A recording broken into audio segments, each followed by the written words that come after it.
好，来继续来看高雄一台粪扫车，昨暝伫高山区突然间导火烧起来，消防队接到通报，赶去抢救，半点钟甲火拍花。导火原因是民众甲用无了的瓦斯罐直接弹落粪扫车。环保局讲，这种的瓦斯罐也佫有杀虫剂，或者是喷车，或者是头毛加的喷罐。这种的高压罐，若要弹掉回收进前，一定要先做一个动作，就是要甲内底残留的气甲排互空，唔通直接来弹掉，也若无是会造成更加严重的灾害。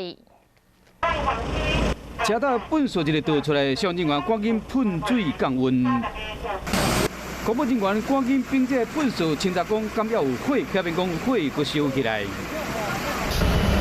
代志发生伫高雄的高山，粪扫车经过翠华新疆路口的时，后车头向线爆炸，落水出现，味够够臭，倒粪扫的人拢着惊。火一个拍发了后，追查这个导火原因，发现讲是因为这个物件。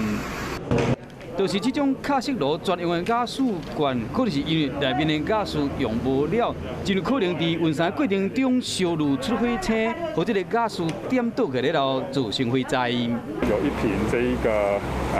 高压的这个瓦斯罐，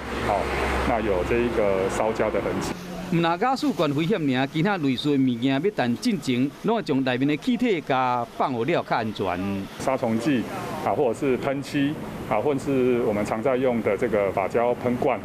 这些高压瓶罐，我们在丢弃回收的时候，一定要做一个动作，非常重要，就是要先把里面残留的